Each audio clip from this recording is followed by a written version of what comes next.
Spartacus's rebellion was the last and most important of the slave uprisings known as the Servile Wars. In 73 BC, 200 gladiators formed a plan to try and escape. They were betrayed, but before they could be stopped, approximately 70 seized what weapons they could from the kitchens and fought their way out of the school. They took up a defensive position outside of Capua, preparing to face the small force Batiates had sent to recapture them. Here they nominated Spartacus as their leader, and two Gauls, Crixus and Oenomaus, as his lieutenants.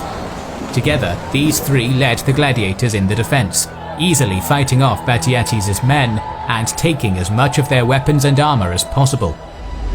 With this immediate threat handled, the gladiators proceeded to plunder the countryside around Capua, attacking estates in the area and gathering more and more former slaves to their cause, swelling their numbers to perhaps a few thousand.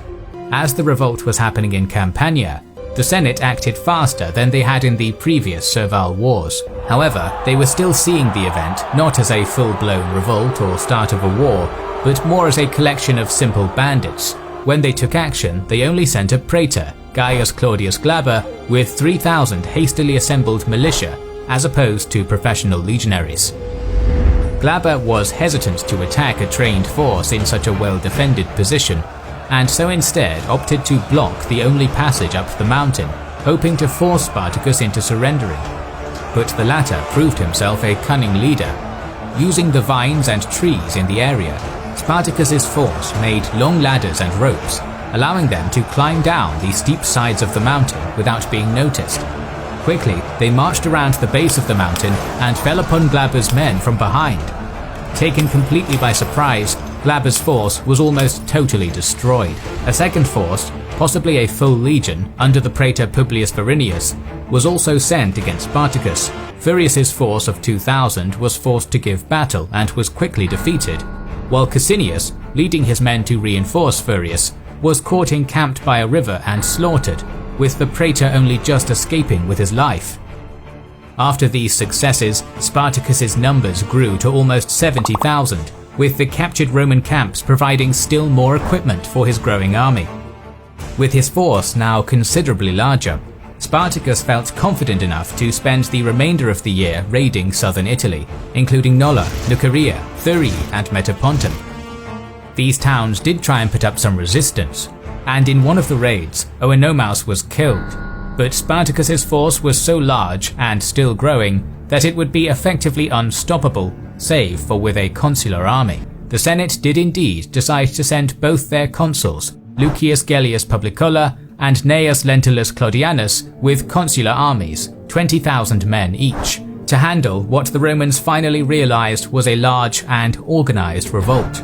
At the start of 72 BC, these two armies set out to finally crush the uprising. Crixus appears to have wanted to remain in southern Italy, raiding the country and hopefully gathering more men to the cause, while Spartacus was intent to push north, possibly through Cisalpine Gaul to freedom. This divide would prove to be the first major setback for the former slaves. Publicola was able to catch Crixus's army and forced it to give battle near Mount Garganus. They had proved themselves a formidable force, but without the leadership of Spartacus, a consular army was too much for Crixus to handle. Though he and his men fought hard and bravely, they were destroyed by the Romans, with 20,000, including Crixus, losing their lives, and the remainder fleeing to the countryside. Spartacus continued his march north, but his road was blocked by Claudianus. Publicola, following his victory over Crixus, was quickly marching north as well, hoping to catch Spartacus between their two armies. Despite having a full consular army, it seems Claudianus had underestimated just how many men Spartacus would have with him. Rather than delaying until Publicola could assist him, Claudianus gave battle, and a combination of numbers and Spartacus's leadership resulted in a comprehensive victory for the rebel troops. Publicola too was quickly defeated, both consular armies retreating to Rome to regroup. In a desperate attempt to regain some honor and avoid public disgrace, the two consuls tried to combine the remnants of their two forces to face Spartacus again in Picenum, but were once again defeated. Spartacus's victory over two consuls brought even more followers to his banner, giving him perhaps as many as 120,000, including civilians. Not wishing to be caught in winter in the north of Italy, Spartacus again headed south, spending the winter raiding the country and trading plunder with merchants in exchange for even more weapons and armor. It was now the third year of the war. When the elections for the praetorship came around, few candidates could be found, most fearing being forced to face Spartacus. However, one man, Marcus Licinius Crassus, seized upon the opportunity. He volunteered himself for the praetorship, even offering his own wealth to help fund the war effort. He was quickly given full command of the war and assigned 6 new legions, as well as the remnants of Publicolas and Claudianus's armies, a total of around 30 to 50,000 legionaries plus auxiliaries. Crassus's first order of business was to instill discipline in his men. They were divided into groups of 10, drew lots, and were then forced to kill one out of the 10, the one that had drawn the short straw. The legions had performed poorly thus far against Spartacus, breaking quickly and shaming the Republic. Crassus understood that this was not due to a lack of training, but due to the soldiers' fear of Spartacus himself, and so Crassus decided to make his men fear him even more. Crassus moved his entire force to face Spartacus. Despite Spartacus's successes, he was nervous about facing Crassus's 8 legions with his roughly 70,000 men. Instead, Spartacus decided to withdraw to Lucania in southern Italy. Whilst here, he attempted to negotiate passage with some pirates to Sicily. However, despite taking the payment, the pirates betrayed Spartacus and abandoned him. This gave Crassus enough time to catch up to Spartacus near Rhegium. Utilizing his army's size and skill, Crassus began construction of a palisade and ditch across the isthmus, 37 miles long. The fortifications were soon complete. Spartacus found himself trapped and running short on provisions.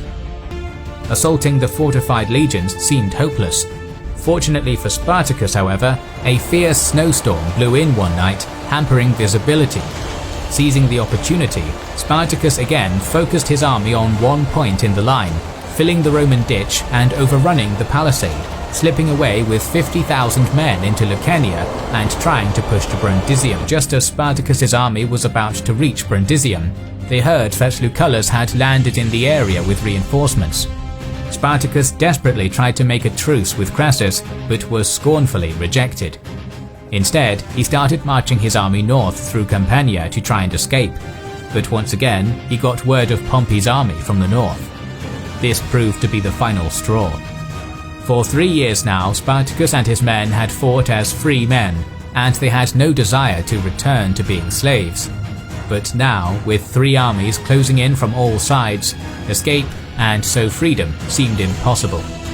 Spartacus and his men instead marched south, back to Lucania, to face Crassus. However, Crassus did not want Pompey or Lucullus claiming his glory, and so had been keeping close to his enemy, and the two met at the Salarius River in Campania, where Spartacus and his remaining troops would make their last stand. The forces were roughly evenly matched, Spartacus with 50,000 remaining fighters, and Crassus with 40,000, including a few thousand cavalry. The battle was long and bloody, neither side being able to make decisive headway. Spartacus, seeing Crassus on a horse behind the front ranks, desperately tried to fight through to his enemy, cutting down 2 centurions who tried to block him, despite receiving numerous wounds. Eventually, however, the gladiator general was surrounded alone and cut down by Crassus's bodyguard. By the end, 36,000 former slaves lay dead, compared to just 1,000 Romans, the remnants fleeing to the countryside. Crassus's men quickly pursued them, capturing 6,000, finally putting an end to the Third Servile War. Rome would never again see a slave revolt of this scale, and Spartacus would become an inspiration for others fighting for their freedom throughout history.